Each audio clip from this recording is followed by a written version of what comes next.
ಎಲ್ರಿಗೂ ನಮಸ್ಕಾರ.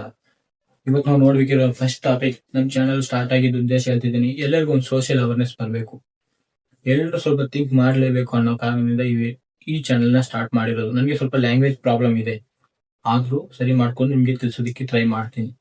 ಇವತ್ತು ನಾವು ನೋಡ್ತಿರೋ ಟಾಪಿಕ್ ಏನಂದ್ರೆ 2025ರಲ್ಲಿ ನಮ್ಮ ಇಂಡಿಯಾದಲ್ಲಿ ನಡೆದ ಟಾಪ್ 1 ರೇಪ್ ಕೇಸ್ ಬಗ್ಗೆ ನೋಡ್ತಿರೋದು. ನಾವು ಎಷ್ಟು ಕ್ರೂರವಾಗಿದೆ ಅಂದ್ರೆ, ನಾವ್ ಇಂಥ ಜನಾಂಗದಲ್ಲೇ ಈ ಒಂದು ವಿಷಯದಲ್ಲೇ ಈ ಒಂದು ಸೊಸೈಟಿಯಲ್ಲಿ ನಾವು ಬದುಕ್ತಿದೀವ ಅಂತ ನಮ್ಗೆ ನಾಚಿಕೆ ಆಗ್ಬೇಕು, ಅಷ್ಟೇ ಮಟ್ಟಿಗೆ ಆಗಿದೆ. ಸೊ ಅದ್ರ ಬಗ್ಗೆ ನೆಕ್ಸ್ಟ್ ಏನಂತ ಡೀಟೇಲ್ಸ್ ನೋಡೋಣ. ಫಸ್ಟ್ ನೋಡ್ಬೇಕಾದ್ರೆ, ಇದು ನಡೆದಿದ್ದು ವಾರಣಾಸಿ ಗ್ಯಾಂಗ್ ರೇಪ್ ಕೇಸ್ ಅಂತ.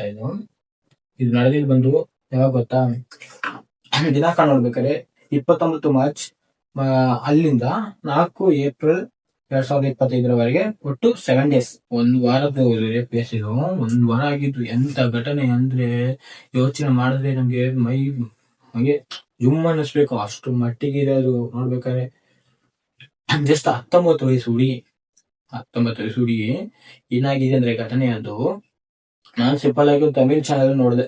ಅಲ್ಲಿ ಏನಂತಂದ್ರೆ, ಅದು ಏನಕ್ಕೆ ಆಯ್ತಿಲ್ಲ, ಫ್ರೆಂಡ್ ಅಂತ ಫ್ರೆಂಡ್ಶಿಪ್ ಬಂದು ಮನೇಲಿ ಹೊಂಟೋಗ್ಬಿಟ್ಟಿದ್ದಾರೆ ಅಲ್ಲಿ ಆ ಕೇಸ್ನಲ್ಲಿ.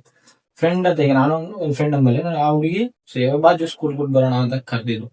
ಸೊ ನಮ್ಮ ಫ್ರೆಂಡ್ ತಾನೆ ಹೋಗೋಣ ಅಂತ ಜ್ಯೂಸ್ ಕೊಡೆ ಅಂತ ಹೋದಾಗ, ಆ ಹುಡುಗ ಜ್ಯೂಸ್ ನಲ್ಲಿ ಏನೋ ಒಂದು ಅದೇ ತಲೆಗೆ ಅನ್ಸುತ್ತಲ್ಲ ಮೈ ಮರಿ ಆ ತರ ಔಷಧಿ ಏನೋ ಸಮಥಿಂಗ್ ಏನೋ ಮಾತ್ರೆ ಹಾಕೊಟ್ಬಿಟ್ಟಿದ್ದಾನೆ.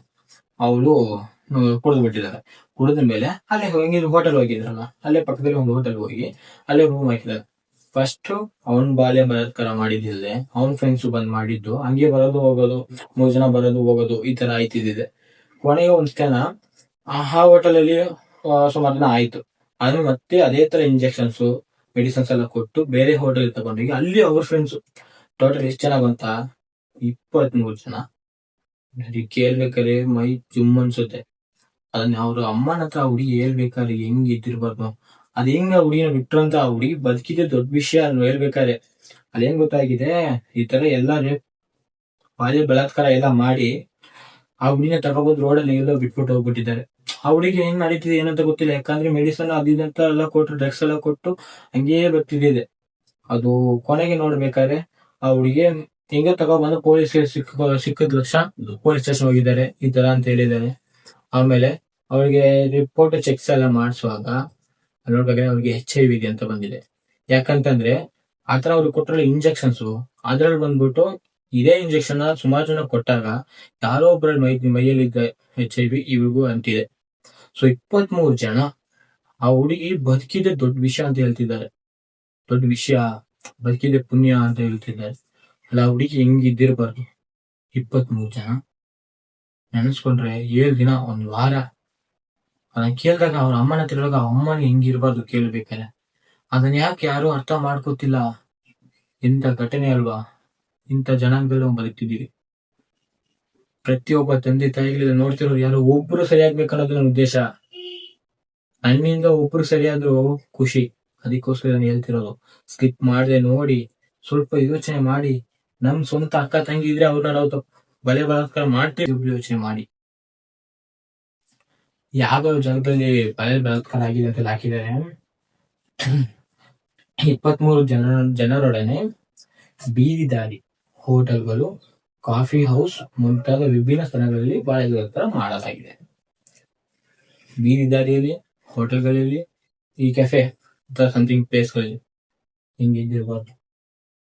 ಈಗ 6ರಿಂದ 14 ಆರೋಪಿಗಳನ್ನ ಹಿಡಿದು 6ರಿಂದ 16 ಜನರನ್ನ ಹಿಡಿದು FIR ಹಾಕಿದ್ದಾರೆ ಸದ್ಯಕ್ಕೆ.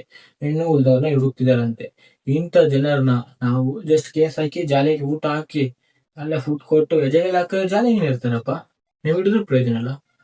ಹಿಡಿದಾಗ ಅಷ್ಟು ಜನ ಮುಂಚೆವ್ರು ಇಟ್ಟು ತಾಲಿ ಕಟ್ಟಿಸ್ತಾ ಯಾವನಾದ್ರೂ ಹುಡುಗಿನ ಮುಟ್ಬೇಕಂತ ಅನ್ಕೋತಾನ? ಇರಲ್ಲ ಆ ಧೈರ್ಯ. ಆದ್ರೆ ನಂಬರಲ್ಲ. ನಾವು ಮಾಡೋದೇನು, ಬರೀ ಇನ್ಸ್ಟಾಗ್ರಾಮು, ವಾಟ್ಸಪ್, ಫೇಸ್ಬುಕ್, ಟ್ವಿಟರ್, ಇದರಲ್ಲಿ ರೀಲ್ಸ್, ಪೋಸ್ಟ್, ಸೊ ಸ್ಯಾಡ್ ನಮ್ ಹೆಂಗಿದ್ಯಾ ಅಂತ ಹಾಕೋದು. ಈಗ ನಾನು ವಿಡಿಯೋ ಹಾಕ್ತಿದ್ದೀನಲ್ಲ, ಇದು ಅದಕ್ಕೆ ಮ್ಯಾಚ್ ಹಾಕೋದು. ಬಟ್ ಇದನ್ನ ನೋಡಿ ನೀವು ಒಬ್ರು ಥಿಂಕ್ ಮಾಡಿದ್ರು ಎಷ್ಟು ಬದಲಾಗ್ಬೋದಲ್ಲ ಅನ್ನೋ ಒಂದು ಇದ್ರಲ್ಲೇ ಮಾಡ್ತಿದ್ದೀನಿ. ಬರೀ ವಾಟ್ಸಪ್ ಸ್ಟಾರ್ಟ್ ಆಗಲ್ಲ ಅಂತ ನಿಮ್ ಜೊತೆ ಇದ್ರೆ ಅವನ್ನ ಅವಾಯ್ಡ್ ಮಾಡೋದಲ್ಲ, ಅವನ್ನ ಪೊಲೀಸ್ಗೆ ಹೇಳ್ಕೊಡಿ ಆಗ್ಲೇ. ನಮ್ ಫ್ರೆಂಡ್ ಇದು ಮಾತಾಡಿದ್ರೆ ಅವನಿಗೆ ನೀವೇನ್ ಹೇಳ್ಬೇಕು ಹಿಂಗೆಲ್ಲ ಕೈ ಹಂಗಂತ. ನಿಮ್ ಮಗನ್ಗೂ ಮಗಳಿಗೂ ಹೇಳಿ. ಎಲ್ಲ ಹುಡುಗಿರು ಸ್ವಲ್ಪ ಅರಿವಿಂದ ಎಲ್ರು ನಂಬೋದನ್ನ ಬಿಡಿ. ಲವ್ ಅಂತ ಹೇಳಿ ಏನೇನೋ ಮಾಡ್ತಾವ್ರೆ. ಇದಕ್ಕಿಂತ ಏನ್ ಹೇಳಕ್ ಆಗಲ್ಲ. ನನ್ ಸಪೋರ್ಟ್ ಅನ್ನೋದು ಇಲ್ಲಿ ಗಂಟ ಆಗಿದೆ. ಇನ್ನೇನು ಎಲ್ರಿಗೂ ಹೇಳಕ್ಕಾಗುತ್ತೆ ಅಷ್ಟೇ. ಪ್ರತಿಯೊಬ್ಬರು ಬಂದು ಕಾಯ್ಕೊಂಡು ಕುಂತಿರಕ್ಕಾಗಲ್ಲ. ಅವ್ರ ಸೇಫ್ಟಿ ನಾವು ನೋಡ್ಬೇಕು ಫಸ್ಟ್. ಒಬ್ಬರು ಸರಿಯಾದ್ರೆ ಒಬ್ಬರಿಂದ ಇಬ್ರು, ಇಬ್ಬರಿಂದ 4 ಜನ. ಆ ಪ್ರಾಸೆಸ್ ಅಲ್ಲಿ ನಾವು ಹೋಯ್ತಾ ಇದ್ದೀವಿ. ಸೊ ಈ ತರ ತುಂಬಾ ಕೇಸ್ಗಳು ನೋಡೋಣ. ಈಗ ಸದ್ಯಕ್ಕೆ ಏನಾಗಿದೆ ಎತ್ತ ಅಂತ ನೋಡೋಣ.